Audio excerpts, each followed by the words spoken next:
Le Conseil des ministres est tenu ce matin sous la présidence de son Excellence Roch-Marc Christian Kaboré, président du FASO, président du Conseil des ministres. Il y avait 3 dossiers inscrits à l'ordre du jour. Ces dossiers-là sont liés à la situation nationale. Donc, l'ordre du jour du Conseil a porté essentiellement sur ces 3 dossiers. Il s'agit donc des attaques qui ont été perpétrées à Dimbila et à Barga, dans la commune de Barga. Il s'agit de la question de l'épidémie de Covid-19 au Burkina Faso avec le plan de riposte, le plan de préparation et de riposte du ministère de la Santé et subsidiairement à cela, un autre dossier qui est lié. Il s'agissait également de la situation au niveau du Front social avec les différents mouvements observés au niveau donc des secteurs des différents ministères. Je voudrais pour commencer rappeler donc qu'une mission a été dépêchée par le gouvernement le 9 mars 2020 à Dingila et à Barga, et que les responsables de cette mission, le ministre d'État en charge de la Défense et le ministre d'État en charge de l'administration territoriale, ont présenté un rapport au Conseil des ministres. Suite donc à ce rapport, le gouvernement voudrait condamner ces attaques et lancer un appel à la justice pour un traitement de ces dossiers. Le président du FASO a instruit les mesures suivantes.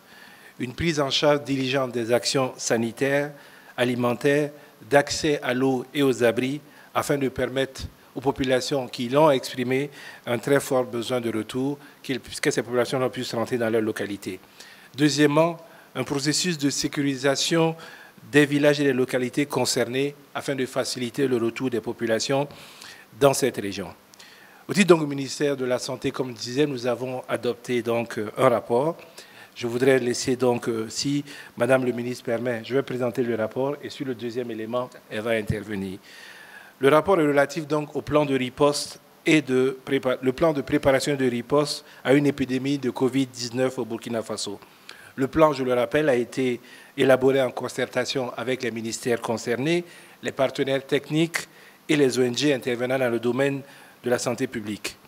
Parmi les objectifs, je voulais en rappeler quelques-uns. L'accroissement des capacités des intervenants dans la surveillance des points d'entrée, la prise en charge de Covid, de personnes donc affectées par le Covid-19, la promotion des mesures de prévention et de contrôle de l'infection dans les structures sanitaires et dans les communautés et le renforcement de la coordination sectorielle. Le gouvernement donc a adopté ce plan de riposte. Il a instruit pour une diligente et célérité mise en œuvre dans les réponses inscrites donc dans ce plan de réponse et un renforcement des campagnes d'information sur les bonnes pratiques de prévention. Le gouvernement informe que le ministre de la Santé a, depuis la confirmation du premier cas, procédé à l'identification des personnes ayant été en contact avec les personnes infectées. Le Conseil des ministres donc invite toutes les personnes qui ont pu être en contact avec les 2 cas à prendre contact avec les services qui leur seront désignés par le ministère en charge de la Santé.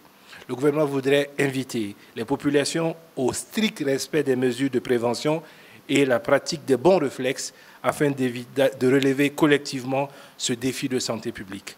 Il y a un deuxième rapport qui a été adopté, c'est un rapport relatif au report des manifestations d'envergure nationale et internationale au Burkina Faso. Je voudrais vous rappeler que Madame le ministre a introduit ce dossier-là et je vais la laisser la présenter. Merci beaucoup, Monsieur le ministre. Merci beaucoup. Le deuxième rapport donc, est relatif aux mesures de prévention. Dans les mesures de prévention, depuis un certain temps, depuis fin janvier, nous nous accompagnons. Vous avez toujours été auprès du ministère de la Santé pour relayer toutes ces mesures de prévention auprès de la population. Et votre apport a été très, très porteur. Et donc, beaucoup de personnes connaissent quelques mesures de prévention et partout je me réjouis de voir que la propriété des mains est devenue la chose la mieux partagée au Burkina Faso. Donc parmi les mesures de prévention, vous savez que le virus se transmet à travers les postillons lorsqu'on tousse, lorsqu'on éternue, lorsqu'on parle. Donc il faut éviter un contact direct.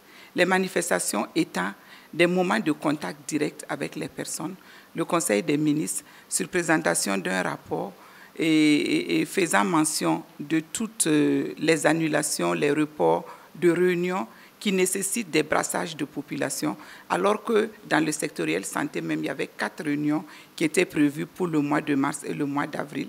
Et donc, sur présentation du ministère de la Santé, pour une prise de décision concernant toutes ces rencontres internationales, sachant qu'il y a des participants qui viennent de tous les pays et qu'à ce jour, il y a plus d'une centaine de pays qui sont déjà infectés par le coronavirus 2019. Nous avons voulu que le Conseil se penche sur la décision à prendre. Et le Conseil, fort heureusement, a pris la décision, rentrant dans le cadre de la prévention de la maladie, de la limitation de la propagation de la maladie au Burkina Faso, en suspendant les dites manifestations jusqu'en fin avril. Et c'est le lieu pour moi de rappeler encore les mesures de prévention. Vous allez dire encore et encore, la répétition étant pédagogique. Il faut que nous évitons de porter nos mains sur nos visages. Nos mains, pour pouvoir les porter, c'est une habitude, pour pouvoir les porter au visage habituel, comme nous avons l'habitude de le faire, il faut qu'on les lave au savon. Il n'y a rien de tel que laver ses mains au savon et d'utiliser le gel hydroalcoolique. Il faut qu'on évite le contact avec les personnes qui présentent des signes respiratoires ou qui viennent d'une zone infectée. Il faut que nous apprenions à tousser au plus du coude ou bien à utiliser un mouchoir qu'on va jeter proprement dans la poubelle. Je me réjouis de voir déjà qu'au Burkina Faso, les gens ont appris à se saluer autrement, à ne plus se toucher. Hier, nous avons rencontré les communautés, les autorités religieuses et coutumières qui veulent nous accompagner dans ce sens-là, dans le changement des comportements pour qu'on puisse limiter la contagion. Mon collègue tout à l'heure vous disait que le Conseil a instruit que nous puissions inviter les personnes qui sont rentrées en contact avec le couple Karambiri depuis leur retour le 24 février, de pouvoir prendre contact avec les services de santé. Du reste, ce couple est en train de nous accompagner dans la recherche des personnes contacts. Grâce au couple, nous avons pu mettre en évidence au moins 120 personnes contacts que nous sommes en train de rechercher activement pour leur porter les conseils d'usage. C'est-à-dire, selon le niveau de contact, ils doivent se protéger et protéger leur famille. Se protéger en acceptant les mesures d'autoconfinement. Et ces mesures d'autoconfinement et de protection, lorsqu'ils utilisent des endroits communs avec le reste de la population, qu'ils restent chez eux en protégeant la famille et en protégeant la communauté, avec les mesures basiques de lavage de mains, d'éternuement et de non-consommation de viande non cuite ou mal cuite, ainsi que les œufs. Et les personnes qui ont été en contact avec le couple depuis le 24, parce qu'il y a eu des cérémonies qui ont été organisées le 28 avec le couple, des cérémonies qui ont été organisées le 29. Il y a eu la célébration du culte le 1er. Il faut que toutes ces personnes-là se signalent. Et ces personnes peuvent appeler les numéros verts suivants, 01 60 89 89. Je répète, 01 60 89 89 ou 52 19 53 94. 52 19 53 94. Je voudrais également saisir l'occasion pour rassurer la population. Le ministère de la Santé travaille nuit et jour pour protéger leur santé, pour les prévenir contre la maladie. Les personnes incriminées sont gardées à l'hôpital Tengango, pris en charge, et à l'heure où je vous parle, ces personnes, leur santé s'améliore, ces personnes se portent de mieux en mieux bien. Et les personnes qui ont été en contact, nous les suivons. Au moindre signe, nous allons les investiguer pour pouvoir leur donner le traitement adéquat. En tout cas, vraiment, merci beaucoup pour tout ce que vous faites au quotidien pour accompagner le ministère de la Santé dans le cadre de la veille et de la promotion de la santé de la population. Je vous remercie. En ce qui concerne les vols, il y a des directives au niveau de l'OMS, des directives au niveau de l'Assemblée des ministres de la Santé de l'espace CEDEAO. Nous ne pensons pas pour le moment qu'il soit porteur et pertinent qu'on puisse interdire les vols.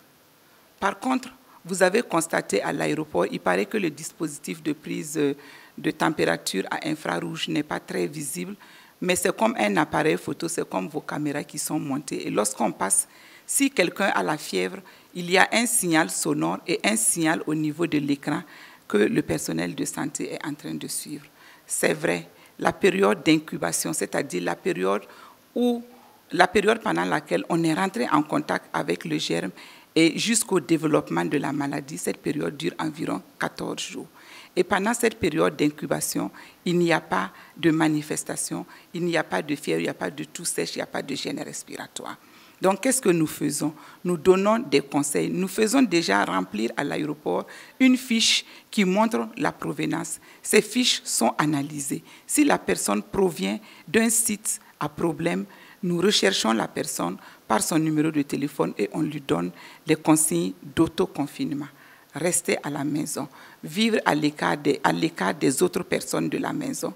Et lorsqu'on a besoin d'utiliser les espaces communs, porter le masque. Ça permet de protéger sa famille et de suivre également l'évolution de son état jusqu'à l'apparition des signes et faire en sorte qu'on puisse prendre en charge les signes très tôt. Parce que la maladie prise en charge très tôt n'est pas assortie de grandes complications. Donc, pour le moment, c'est ce que nous faisons. Et le couple Karambiri avait reçu le conseil de l'autoconfinement. Bon, mais ça n'a pas été très bien suivi. Peut-être le conseil aussi n'a pas été bien mené. Il doit y avoir des insuffisances quelque part que nous cherchons à identifier pour corriger. Donc, en ce qui concerne les vols, nous ne pensons pas pour le moment annuler les vols. Et comme je le disais, hier, certains d'entre vous nous ont accompagnés chez le Moro Naba pour rencontrer les autorités religieuses et coutumières, pour discuter avec eux, leur expliquer ce que c'est que le coronavirus, leur mode de transmission. Et vraiment, nous avons trouvé une auditoire attentive, intéressée. Le culte musulman était là, le culte catholique était là. Les protestants se sont fait représenter parce que leur responsable religieux était en voyage.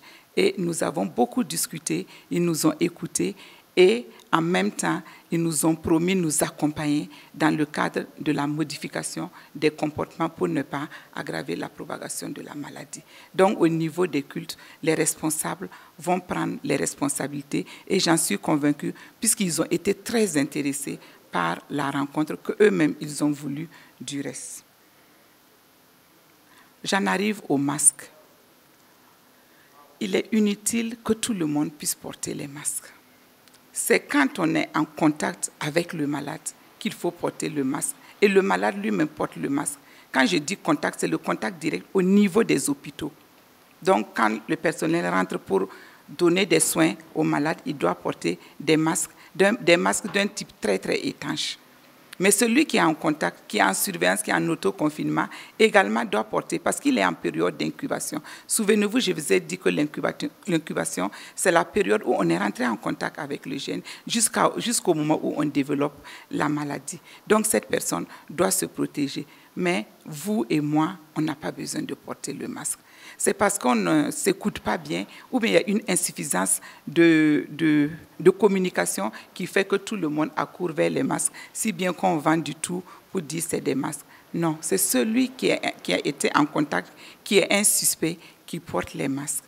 Et celui qui doit soigner le patient qui porte les masques pour ne pas contaminer l'autre, pour ne pas se faire contaminer lorsqu'on est en contact avec un cas hautement suspect ou un cas confirmé. En ce qui concerne les gels, nous avons plusieurs structures. J'allais dire que la plupart de nos formations sanitaires, en tout cas au niveau tertiaire, c'est-à-dire les CHU, les CHR, ont l'équipement nécessaire pour fabriquer le gel. Et depuis hier, nous sommes en train de réactiver pour que le gel puisse se fabriquer sur place pour autosuffire l'utilisation interne. Donc, merci de nous avoir donné l'information. Nous allons essayer de voir ce qu'on peut faire à ce niveau. Du reste, après le conseil, j'avais déjà donné des orientations pour qu'on rencontre les pharmaciens et les responsables des formations sanitaires pour qu'on puisse faire en sorte qu'il y ait le gel en quantité suffisante. En ce qui concerne les contacts, nous avons classé les contacts à 3 niveaux. 3 croix pour ceux vraiment qui ont été très proches avec les personnes. Et ces personnes, 3 croix-là, nous sommes à 100 de cas. Et ils soient c'est des membres de la famille, soit c'est des personnes qui ont travaillé avec les personnes de manière directe. Et 2 croix pour ceux-là qui ont été en contact avec ces contacts directs. Et 1 croix pour ceux-là dont le contact n'est pas clairement établi. Par exemple, le jour du culte, celui qui était derrière l'église, on ne peut pas dire qu'il a été en contact avec la personne incriminée. Mais si vous avez le doute, il faut appeler le numéro vert. On va vous donner les conseils nécessaires. Vraiment, si on a le doute, qu'on se mette en autoconfinement. Il y va de la protection de soi-même et il y va de la protection collective, familiale d'abord, collective et de toute la nation. Et un rappel des numéros verts, 01 60 89 89, c'est celui que je retiens le plus. L'autre, c'est 52 19 53 94. Merci. N'hésitez pas, qu'on ait été en contact ou non, vous pouvez appeler pour vous renseigner. Nous sommes là pour vous, nous sommes là pour nous occuper, comme on le dit, nous sommes là pour garder votre santé, pour parler terre à terre. Je vous remercie. Donc, c'était ce point sur les dossiers. Au titre des communications orales, donc, les ministres ont fait le point des différentes situations au niveau de leur département en ce qui concerne les relations avec les partenaires sociaux.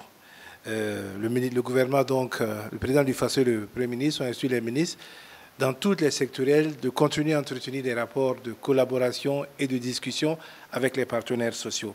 À ce titre, donc, le ministre de la fonction publique a informé le Conseil que dans le respect donc, de la tradition de discussion que le Premier ministre a instaurée, il a été envoyé donc à l'UAS une invitation pour la reprise du dialogue gouvernement-syndicat les 10 et 11 mars. Dans sa réponse par correspondance du 7 mars, l'unité d'action syndicale a demandé le report de la réunion à une date ultérieure afin de mieux se préparer. Donc le gouvernement voulait renouveler sa disponibilité pour la reprise du dialogue et reste donc dans l'attente de cette proposition de date. Il réaffirme en tout cas sa constante disponibilité à trouver avec tous les acteurs des partenaires sociaux un dialogue constructif pour les solutions de développement à notre pays. Voilà donc ce que je voulais dire. Comme j'ai dit, c'est ces 3 points qui ont fait l'essentiel du Conseil des ministres. Si vous avez des questions, je serai à votre disposition. On a dit les manifestations d'envergure nationale et nationale. Les ministères organisaient des manifestations. La SNC, par exemple, c'est suspendu. La SNC, par exemple, est suspendue. On va jusqu'au 30 avril. Après, donc, il y aura une évaluation de la situation et en ce moment, on pourra voir dans quelle mesure les manifestations, quand elles le peuvent, seront reprogrammées. Mais dans le cas d'espèce, la manifestation que nous connaissons dans l'immédiat, c'était la SNC, elle est suspendue. C'est-à-dire que c'est les manifestations publiques et privées.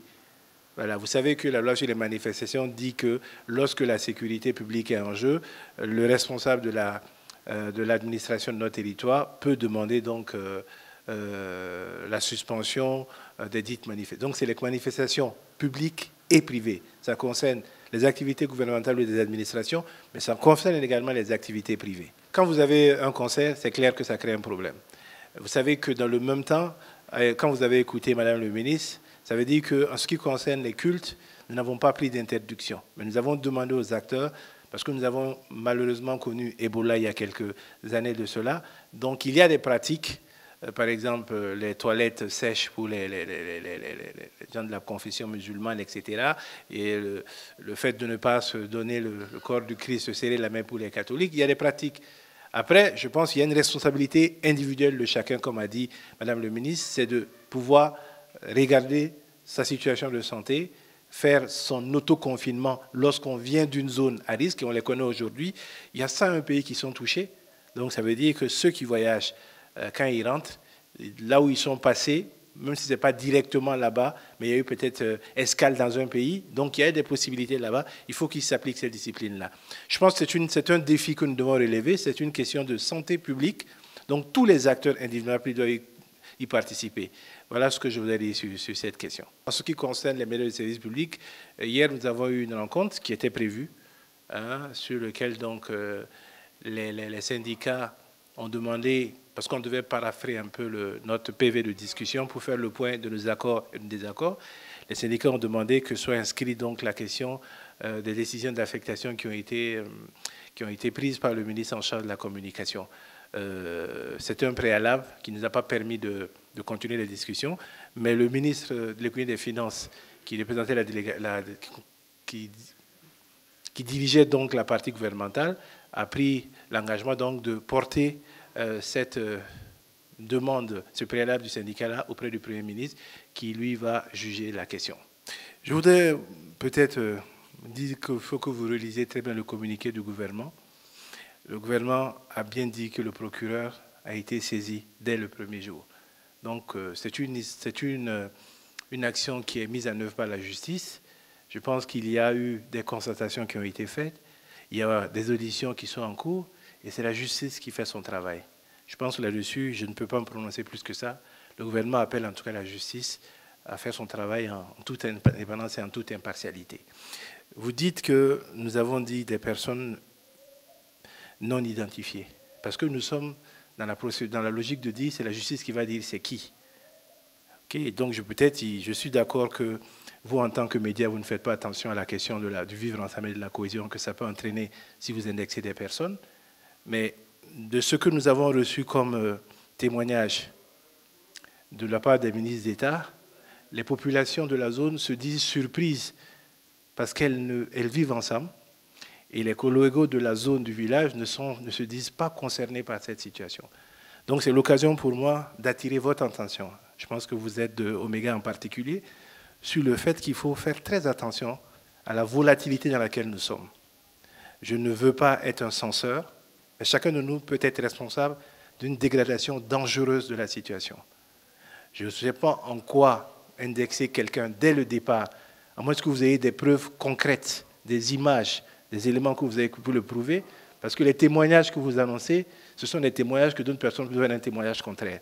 Et je pense que le journaliste que vous êtes, vous savez très bien que la confrontation des sources doit permettre d'avoir le minimum d'informations jusqu'à un peu de nos populations. Il y a nécessité de regarder, parce que depuis quelques mois, on dit et on le répète, des acteurs veulent mettre à mal notre vivre ensemble. Il y a certainement des situations qui ont été gérées de façon relativement délicate. Mais est-ce pour autant que nous devons être ceux qui poussons rapidement à ces situations? Je voudrais vous appeler vraiment à faire attention à cette situation-là, parce que c'est agréable de dire on conteste le gouvernement. Quand c'est une question où on dit un ministre a fait ça, il a mis de l'argent ici et ça c'est pas grave. Ça engage l'honorabilité du ministre, etc. Mais quand c'est des questions qui engagent notre vivre ensemble, qui peuvent entraîner des réactions au-delà de celles qui sont immédiatement mises en œuvre, il faut faire exactement très très attention. Je le dis et je vous le répète, l'information que nous voulons donner à tout prix peut brûler un jour notre pays. Il n'y a aucun mérite à être celui qui jette l'huile sur le feu, parce que cette huile-là, elle va alimenter un feu qui va le brûler lui-même. Je voulais insister là-dessus pour éviter que nous tombions dans une situation comme celle-là. Ce n'est pas de la polémique, mais c'est un rappel des béabas de notre métier, mais surtout du fait que c'est notre pays qui est l'élément premier sur lequel nous devons nous arrêter. Le reste, pour moi, n'est que aléatoire. Je voudrais dire que du compte-rendu qui nous a été fait, toutes les actions qui ont été menées en termes notamment d'inhumation, en termes de cohabitation ont été faites par les différentes communautés dans leur diversité. Il n'y a pas une communauté qui allait enterrer ses victimes, non. Les communautés l'ont fait parce qu'elles disent qu'elles ont toujours vécu ensemble dans une parfaite harmonie. Et elles ne comprennent pas comment cela a pu leur arriver alors qu'elles ne se connaissent pas des oppositions qui puissent arriver à cela. Partant de cela, il est important que nous puissions les aider à continuer à vivre dans cet élément qui fait notre force, notre vivre ensemble. Dès les premiers jours, parce que les actes qui ont été posés, il y a des grenades qui ont été brûlés, il y a des maisons qui ont été détruites, les ministres en charge de la défense et de la sécurité et de l'administration territoriale ont répondu à l'urgence. Avec Madame le ministre Ilboudo Laurence Marchal, les actions de solidarité ont été mises en œuvre. Aujourd'hui, il faut structurer de façon durable cette situation. Et c'est pour cela donc qu'il est demandé aux acteurs, vous savez, des besoins d'eau, pour que les populations puissent se sentir chez elles, des besoins alimentaires, des questions sanitaires, il faut qu'on leur apporte des réponses de façon diligente et rapide pour montrer que nous sommes capables, face à l'adversité, de conserver cette particularité qui est nôtre, c'est le brassage des communautés qui vivent ensemble en parfaite harmonie. Donc, la question sécuritaire est importante, Mais il faut savoir que l'une des raisons où ça peut arriver, c'est la question du maillage territorial. Il était donné instruction pour que ces zones-là également bénéficient, bien qu'elles ne connaissaient pas de difficultés particulières avant cet incident-là, d'une meilleure protection afin que les populations se sentent en sécurité dans cet espace. Je pense que s'il n'y a pas d'autre chose, on va s'arrêter sur ça. Vous souhaitez un bon retour chez vous et espérez que dans les comptes rendus qui seront faits, vous prendrez soin de ne pas sortir les mots de leur contexte pour alimenter une polémique inutile dont nous n'avons pas besoin. Merci à tout le monde.